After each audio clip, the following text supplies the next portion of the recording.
I'll stay out here. Welcome, YouTubers, fellow preppers, and survivalists. The All-American Prepper.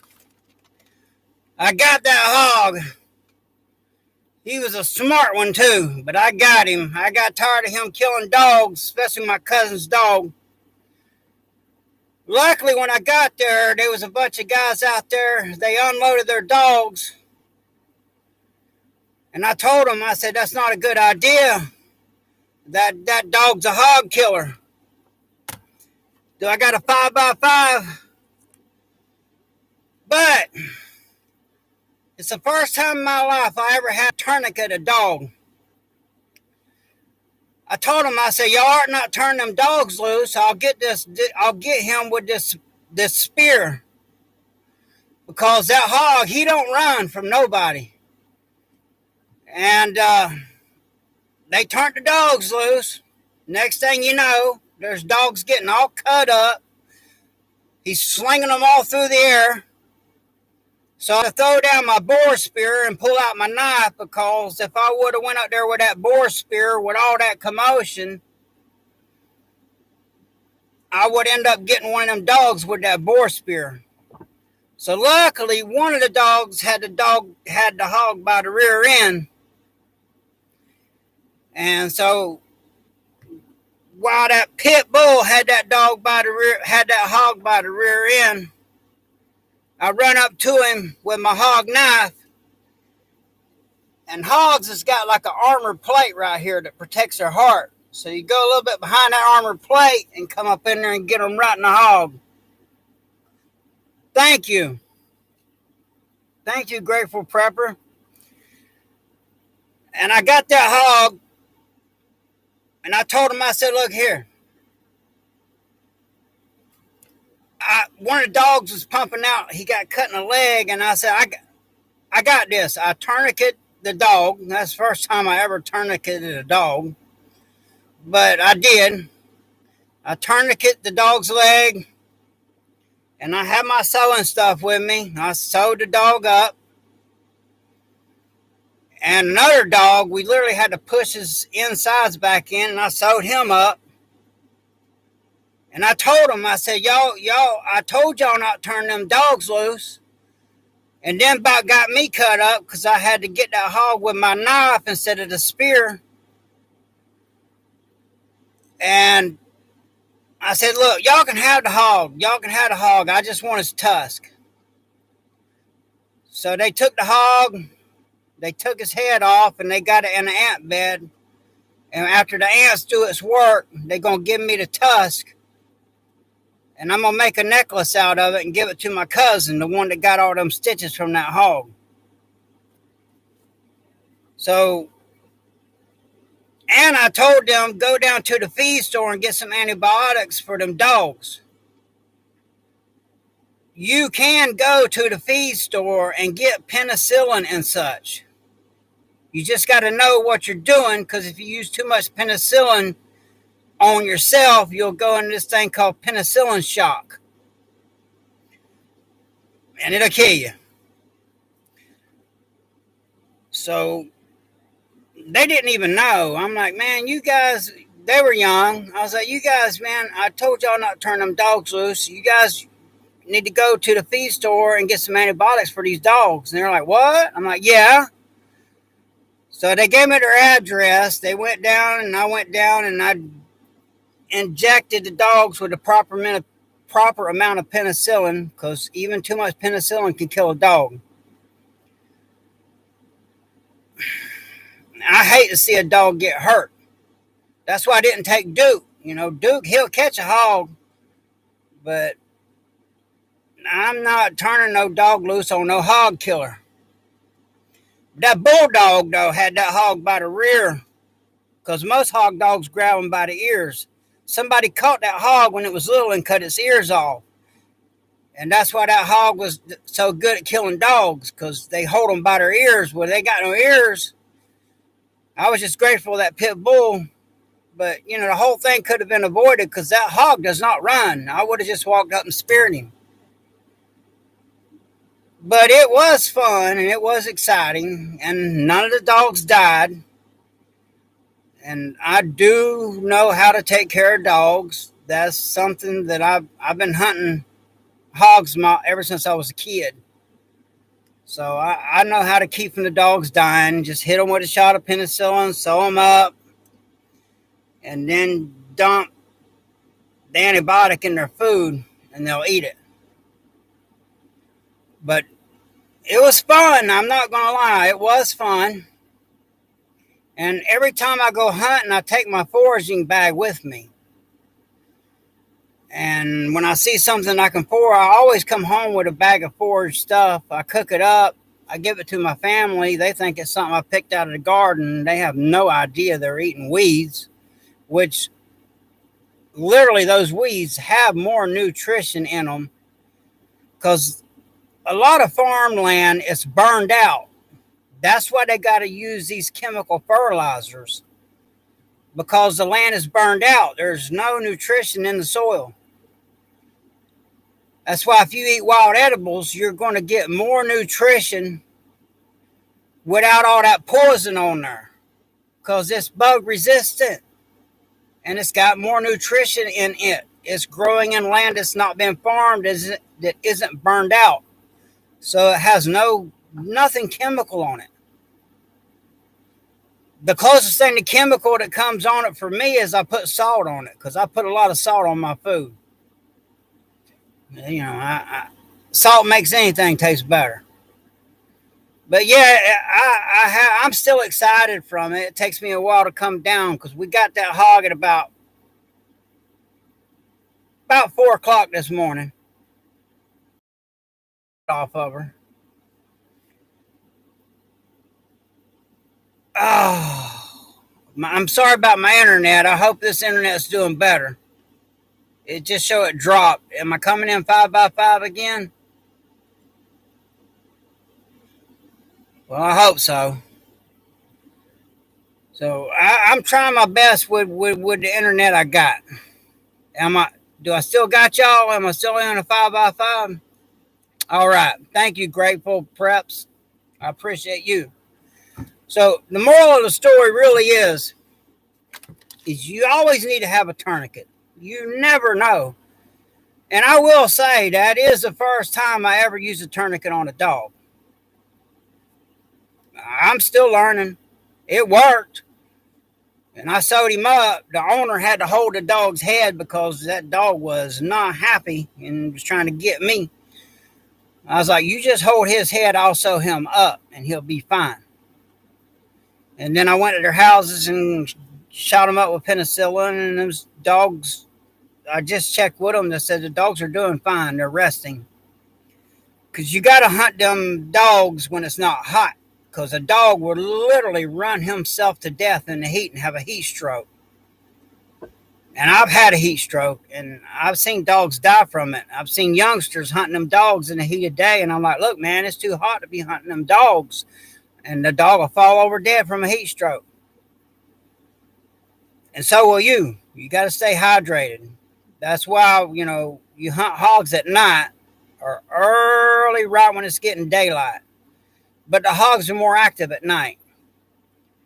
And you cannot carry a gun. You get caught with a gun and a flashlight, you're going to jail. So you carry a flashlight and a knife, and that's it. And luckily, these game wardens around here, they do understand because a lot of times the dogs will go through a fence. Them dogs don't know not to trespass, so the game wardens will cut us a break, when they know we're not intentionally going through the fence, to get our dogs back. But yeah, so she helped clean the hog with a couple of the guys. I'm letting them have all the meat because them big old boars, you got to soak that meat in vinegar. They just got a taste to them. And when the dogs are on them, they get all excited and they release a hormone in them, testosterone, and it'll stink your whole house up when you're cooking it. But if you know how to soak that meat, that's why hunting is crucial. You need to learn how to hunt.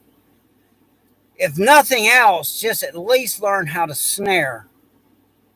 If you learn how to snare and learn how to forage, you'll make it through what's coming.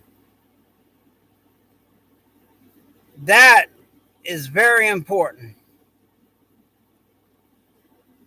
You'll make it through what's coming. And, if you just go to my playlist and go to foraging and watch the foraging videos, that most of them, they are taught by a professional forager. Because if you eat the wrong plant, you're not going to make it. You're done.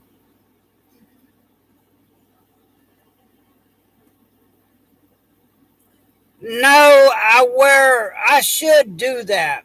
What I'm going to start doing, I have these plates that I wear sometimes when I'm riding my dirt bike.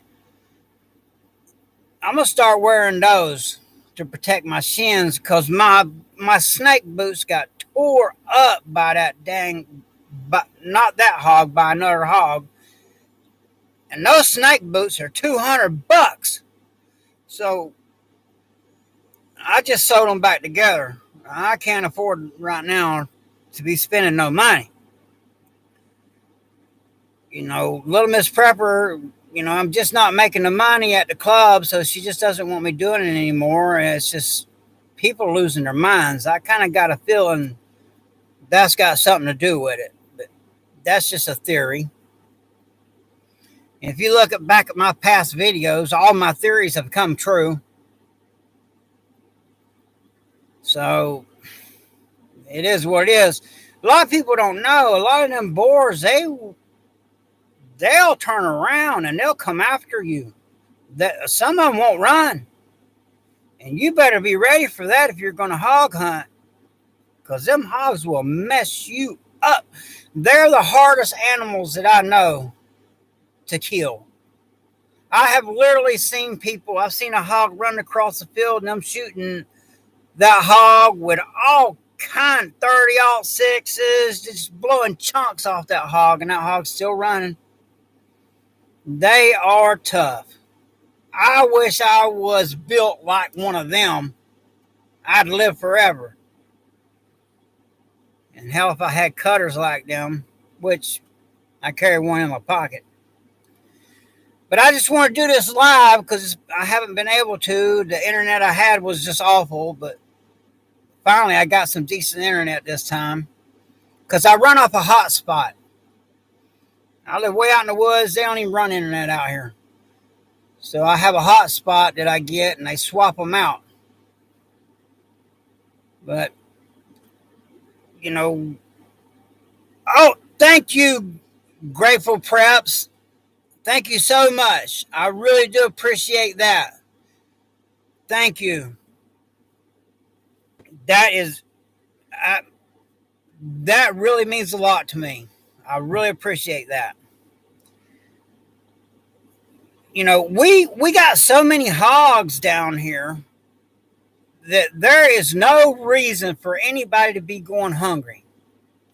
I have literally, since I've been on my quest to get this particular boar, I have taken a lot of hogs down. And what I've been doing, I've been cooking the meat and going downtown where the homeless people are and giving that meat to them. And they're very grateful. And, I prep it and cook it and make it taste real good where they can enjoy it. Because there's a lot of homeless people out there. And especially when one of them shows me that they're a veteran, I double up on them. And I literally sometimes give the shirt off my back. And I'm not kidding. If Little Miss Prepper was sitting beside me, she'd tell you she has seen me give them the shirt off my back. What the homeless need mostly is socks. So I anytime I can get some extra socks, I'll give them socks. And, the smart homeless ones, because it's not cold, it's so hot down here, they just wear flip-flops, so they don't need socks. Yeah, yeah. Well, it's illegal to sell that meat, and I live in Grady country, so I am not breaking the law. No way, buddy. You do not break the law in Grady land. Mm-mm. He will get you. So I just cook it up and give it out to the homeless because I have no refrigeration. We don't have refrigeration. The meat that I want to keep, I slow smoke it and salt it. And that's usually the back straps. And the rest, I'll cook it and give it out to the homeless. I just ride downtown to the lighthouse and give it to the homeless people because I don't judge nobody. You don't know their circumstances. You don't know what they've been through. Sure, they may be alcoholic, but there's probably a reason why they're that way. A lot of people fail to understand that. They go, "Oh, look at that." You don't know their story. There's so many homeless veterans, and they're drinking alcohol or self-medicating. I know because I did it myself before. And then I learned, don't do that. You don't want to do that. But again, thank you, Grateful Preps, NJ. I appreciate you. But yeah,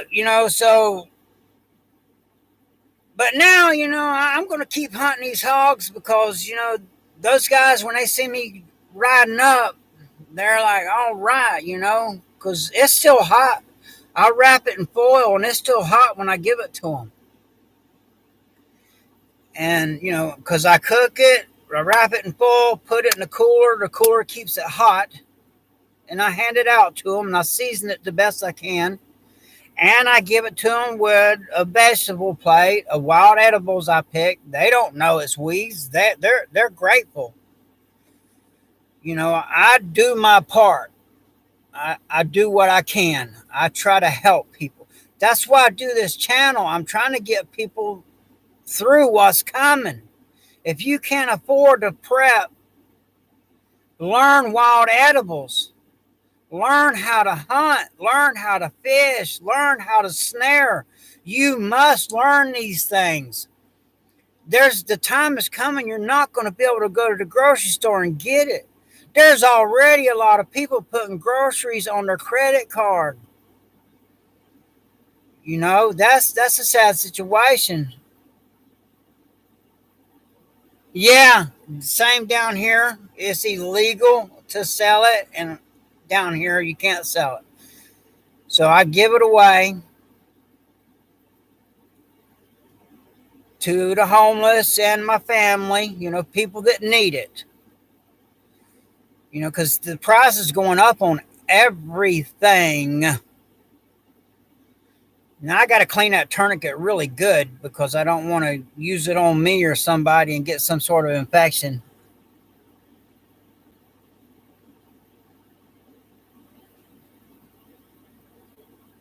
Yeah, that's a great way to train them. You're right, Robert Miller. That's an absolute great way to train them.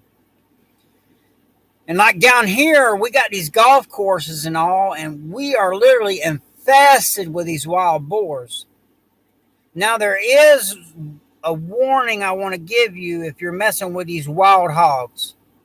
I've only seen it happen one time, but there's this disease called borreliosis that they carry. It's the same reason why the cattle ranchers out west don't like bison because they'll carry borreliosis and it can get spreaded to their cattle. So when you're handling that meat, you need to wear rubber gloves because if you get borreliosis, you'll know it because your fingernails will turn purple. They'll fall off. Yeah, you got to have guard dogs. I got some good guard dogs, but I've noticed the quality of the dog food is not as good, and the price has gone up a lot. But you really shouldn't feed your dogs pork. it's bad for their pancreas. Or I would just feed them some hog meat. And every once in a while, I will feed them a little bit. But I have seen people that feed their dogs too much pork, and the dog literally have pancreas failure. That's weird, but I don't know. I don't know what causes that. I just know it's from the dogs eating pork. So I don't feed my dogs much pork at all, just a little bit as a treat. And I don't. Now I will leash hunt Duke because I'm not. If I get him killed by a hog, that'll be the end of me. Little Miss Prepper will do me in. She done told me Duke better not get hurt by one of them hogs. So I'll leash hunt him. If it's a small hog, I'll turn him loose. But if it's more than 50 pounds, I'm not turning him loose. I just get him with a spear. Duke smells them out, bays them up, and I just spear them. It's really fun, and it's great exercise, and it gives me a great opportunity to scout out wild edibles because they generally will grow in the same place every year. It's a renewable resource. And down here in Florida, it literally grows all year long. And like I said, it's more healthy for you. It's really the best way to go. I mean, I have a garden. I garden a lot. I have a small survival garden, and I got a big garden. But this property has been farmed for 70 years. The land is literally burned out. And I do as much natural fertilization as I can. But some of the crops, they just don't produce because I'm not putting them chemicals on my food and then eating it. Anything you buy at the store, if it ain't 100% organic, it's got chemicals in there. And, I'm trying to stay away. I lived a hard life, and I did too many chemicals when I was young. Yeah, you're right. And this year, we got a bumper crop of acorns, which makes the hog's meat taste better. And I have a video on my playlist that tells you how to gather and process them acorns. You can't just crack them open and eat them. You got to get the tannin acids out of them before they're safe to eat. Now you can slow boil them tannin acids out of there. Good morning, Betty. Good to have you here. But you got to get the tannin acids out of them acorns before they're safe to eat. But once you do that, you can mill it up, make bread, throw it in as a food extender, and it really has a good nutty taste to it once you get the tannin acids out, because them tannin acids are they're harmful for you. It's very unhealthy to eat something high in tannin acids. It'll just mess your stomach all up. And it could permanently mess your stomach up.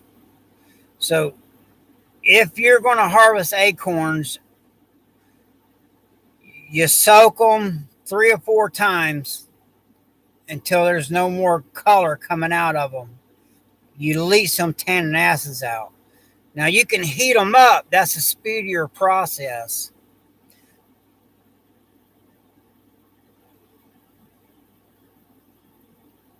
Right. You're right, Betty. But I'll tell you a secret. If you live in a regular home, because we don't even have a flushing toilet, okay? We use a bucket. You ever heard the term "don't kick the bucket"? We are that much off grid. Now there's a lot of prepper channels out there, and they have good information. But most of them, they're not truly living off grid. We are truly 100% off grid. 100%. We run off solar. We use a bucket or a toilet. I'm sitting on it.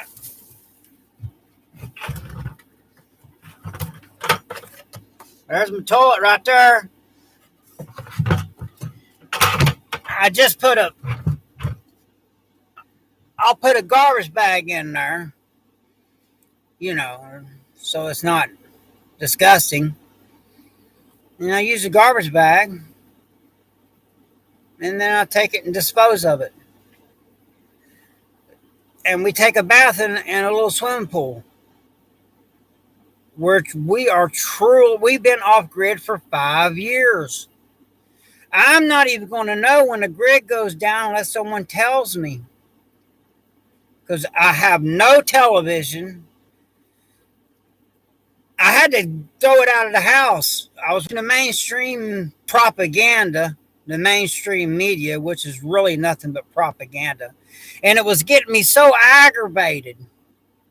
Little Miss Pepper's like, why are you watching that? It gets you so aggravated because I caught them in so many lies. So finally I said, you know what? That's it. And I threw that TV out in the yard. It was an old box TV anyhow. No, I couldn't. If I could, I would have took it and sold it. But the pawn shops, they don't buy them box TVs. I just threw it out in the yard. We don't watch television. And there is subliminal messages in those televisions. Call me a conspiracy theorist, but there is. I figured out watching the Big Bang show, you could pause at a certain time and there would be weird writing there. And that's subliminal messages. Even though you're not reading it, your subconscious is reading it. And it would say the weirdest things that made no sense. So I got rid of that. So all I do is hunt, forage, fish, farm, and YouTube. I don't have no Facebook because all that does is profile you. Thank you. Yes, there is. And they've been doing it for a long time. You're right, Betty. You're absolutely correct. They've been doing it for a long time. So I got rid of that. Like I said, I only do YouTube. I don't have no Facebook. And I had one hell of a resume on Facebook. I could get a security job anywhere. But I got rid of it. Because, these little quizzes and this and that, they profile you. They're learning you. They want to know where you're coming from. And they put these little messages in there for you to share that rubs your friends the wrong way. Because, I had a really good friend. We trained MMA and jiu-jitsu. Yes, especially in kids shows, especially in Disney. But I posted a few things and he took it the wrong way, and now he's mad at me. And I'm like, why you take that? So I just got rid of Facebook. That's it. I'm not doing it. So all I do is YouTube. If you have the money, you need to stockpile canned meat and put it in a dark, cool place. And you need to get a way to defend it. And you need to know how to use your defense tools. And a knife is always my go-to. Again, you hit my videos and go to my playlist.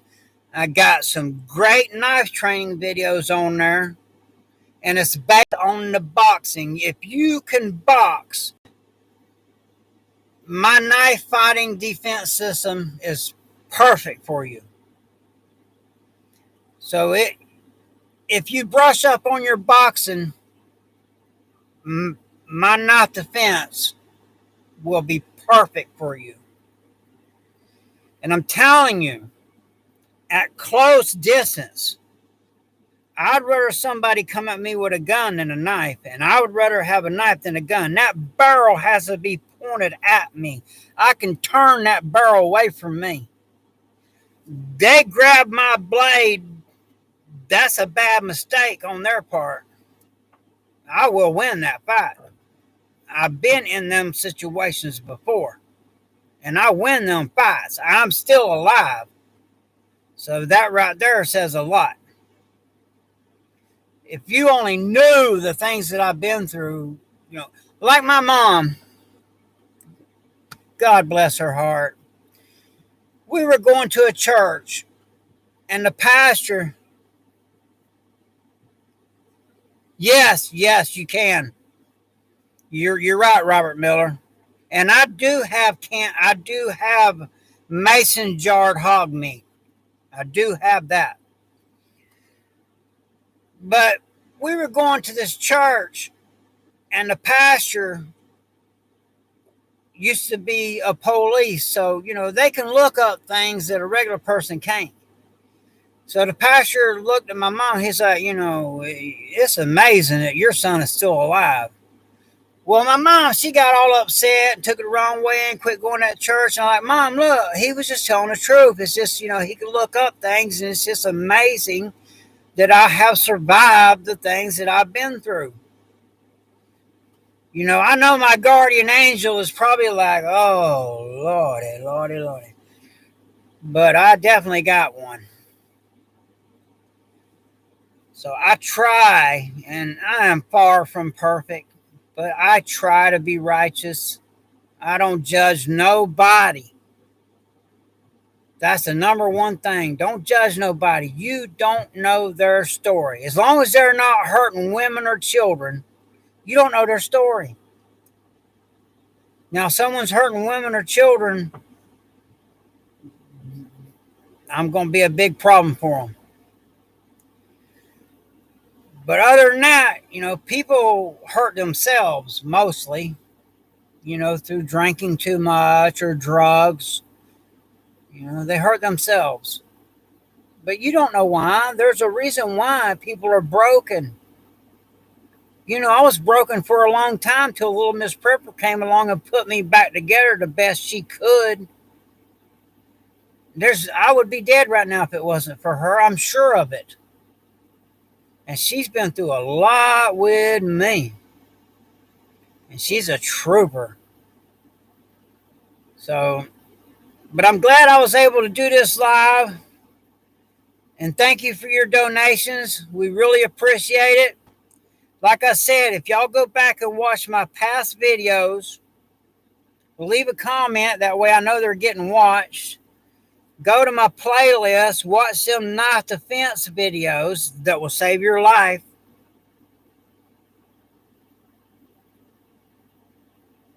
Yes, you're right. You're right, Betty. Because you cannot have one single bad bacteria in there, or it will grow, and when you eat it, it's called botulism. It will kill you. So even when you're canned meats, you need to be very careful with dented cans. But the way things are going, you need to stockpile canned meat. You need to practice a way to defend that you have. And you need to learn wild edibles and snaring. And of course, hunting and fishing. But I just wanted to do this quick live. Maybe I'll be able to do one tonight when little Miss Prepper can help me read these. And again, I'm trying to scroll it down. I appreciate your donations. Thank you for helping me out with my snake boots. I'm probably going to go hunting later on this evening, get some more meat, because now those guys and gals, there's homeless women too. They when they see me coming, yeah, that's great, Betty. And that pink salmon is so good for you. It's got omega-3s in there. That is a very good thing to have. Yeah, you know, a lot of people, I can't understand it, but anytime I find someone throwing away mason jars, I'm like, man, I hit the lottery because I do scavenge. That's a lot of being a true prepper, is scavenging and repurposing things. You know, you need to learn how to do that now. When I was in Cuba, man, they are the king of scavengers. They reuse everything, they do not throw nothing away. They even know how to refill big lighters. And they don't have nothing that I seen them with the most primitive technology completely take a car motor apart and put it back together. And I mean, man, they really got it figured out. Those guys are true preppers. Yeah, definitely. Yes, I do that. But down here, hog hunting is it's a sport to a lot of these guys that you literally will have guys fighting over where they can hog hunt at. I've literally seen guys fist fighting over, no, this is my hog spot. And I'm like, man, when I'm on my motorcycle, I got to watch out. They're everywhere. I mean, you ride down the roads and there's dead hogs laying all on the side of the road where people hit them. And me, if it's just been hit, I'll pull over it and clean it. You know, I can tell if it's not stiff, I'll clean it and I'll cook it and I'll hand that meat out. I'm not letting it go to waste. There's too many hungry people out there to be throwing food away. You know, so y'all, you really need to prepare. And it's getting bad and it's going to get worse. And I just got this feeling. I don't know. I can't shake it. Maybe it's my PTSD. I'm not sure. But I just got this feeling of doom that something big and bad is about to happen. I hope I'm wrong. But I just can't shake this feeling. You know, it's better to prepare and nothing happen than be caught off guard. Like, you need to get with your family members, especially if you got children at school and the grid goes down, have a rendezvous point where everyone's going to meet. Because you don't want the grid to go down and then never see your family member again. So you need to have a rendezvous point. Like me and my mag team, man, we have drilled it and drilled it. We got our families drilled. We got this. And I am recruiting for the mag team.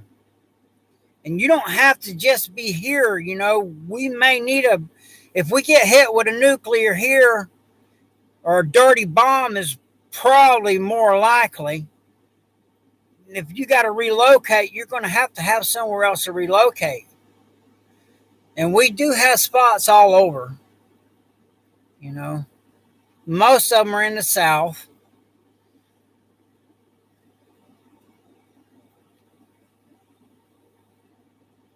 Yeah, Robert, that's a great idea. The stock market's done. All the rich people, the smart people done pulled their money out, and all the regular people put their money in. It's done. The only way to preserve your wealth is to buy land and buy assets that you're going to need or that you can barter. Because that paper money is fixing to be useless. But if you have barter items, like me, I have a skill.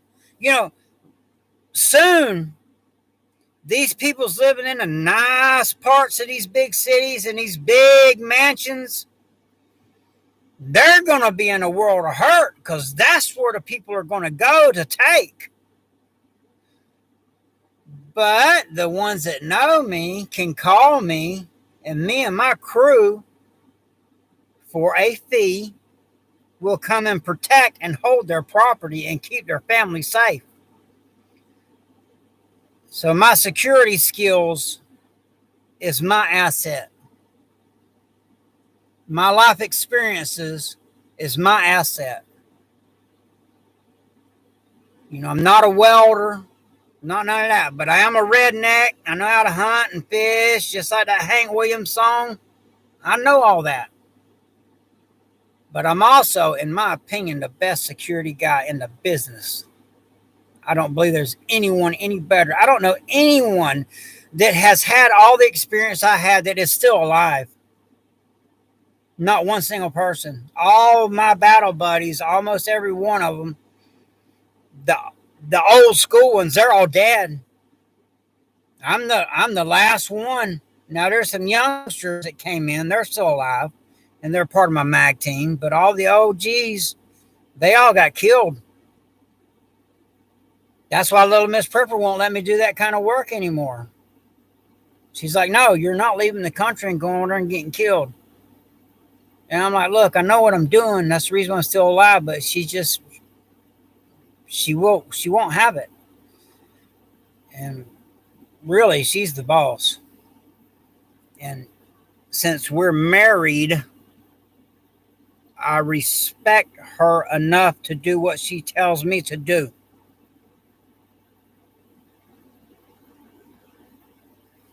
So it is what it is. Yeah, sometimes Betty, I do get a little angry with her because, we're living rough when I can live really good doing that kind of work, but she just won't have it. I literally have to scrape and scrounge, just to have gas money for the Harley to go riding with my bike crew.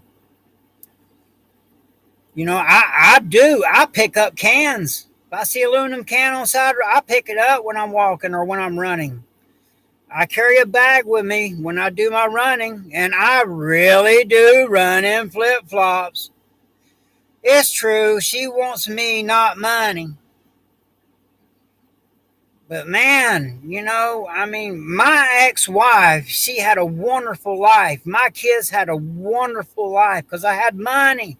We had brand new cars, Disney's, cruises, Europe. I want to be able to give little Miss Prepper that, but she just will not let me do it. And it breaks my heart. And it's kind of sad for my ex-wife because she got the boy and little Miss Prepper got the man. Because I really didn't grow up till I was 40. Really. I did man stuff since I was 19. I lived on the street since I was 13. But, I started getting my sense about me as what it truly meant to be a man. I provided for my family. I protected them. I made sure they did whatever they wanted to do. But I was still,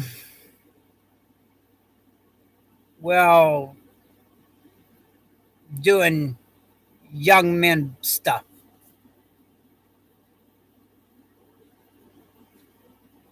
Yeah, you're right, Betty. That's what she says. She said, I don't want you to go over there and get killed because all the money in the world ain't going to help me knowing all the stuff because she sees it.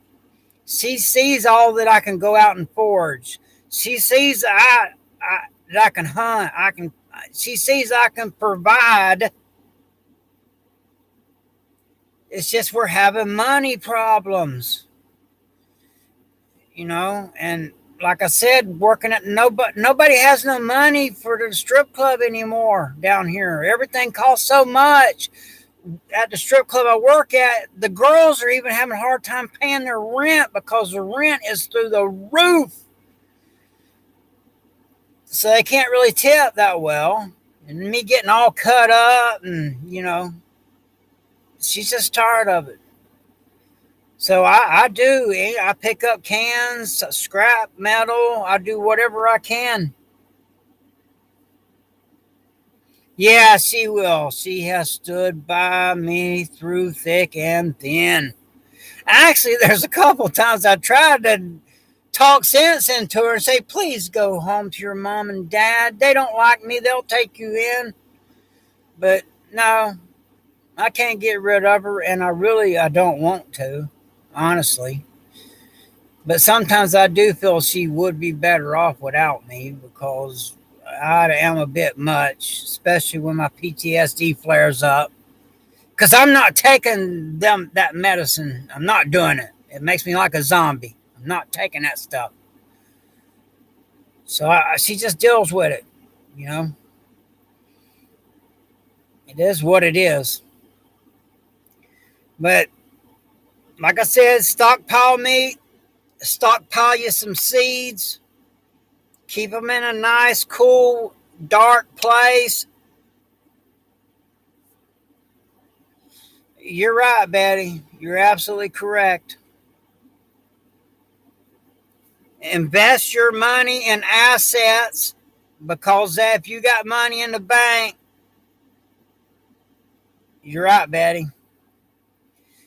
If you got money in the bank, you're losing money every day. That dollar's worth less and less. You need to invest it in assets. You really do. If you can, you need to invest in property. If you can, I've explained before how to build a poor man's bunker. You need to strengthen your defenses up.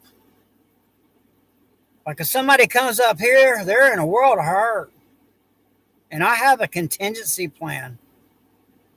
If I get breached, whoever breaches, we're all going together.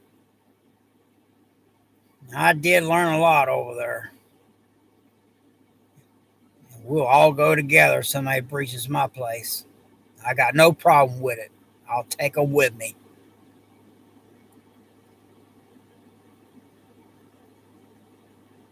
Yes, you need to take all your money out of the bank. I don't even have a bank, but I wouldn't have no money to put in there if I had one. I have no bank, and I, I take my aluminum cans down, and that's just enough, to go for my rides with my bike crew and do my training, you know, because it does, even though we're 100% off grid, it still costs. Like occasionally I'll have to buy a battery to replace because my batteries are getting old, and I'm trying to add to my solar. That way, when the grid goes down, I'll let people charge their devices on my solar for something.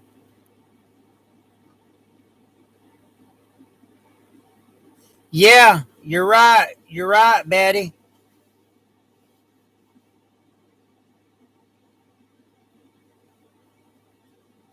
Yeah, you want to keep your mom's right, Robert. She's right. When you can your meat in them mason jars, you want to keep them in the dark. It just the light it just affects it. Now it'll last, but if you keep it in the dark, it'll last for years. I have literally ate canned mason food that's been in the canned jar for 20 years, and it didn't make me sick. And I had to try it just to see, and I knew it stuff. My mom canned that stuff 20 years ago, and it's still good. So I appreciate y'all. I'll try to do a live tonight. I appreciate your donations from the bottom of my heart. I really do. And I appreciate y'all being here. Like, share, leave comments, go to playlists. If nothing else, just go to playlists and hit the playlist and let it play through and let the commercials play through. I get a little bit from those commercials. You can do that to help. With that, it's the All American Prepper. Stay strapped, stay dangerous, stay ready. Thank you all for being here, and have a blessed day.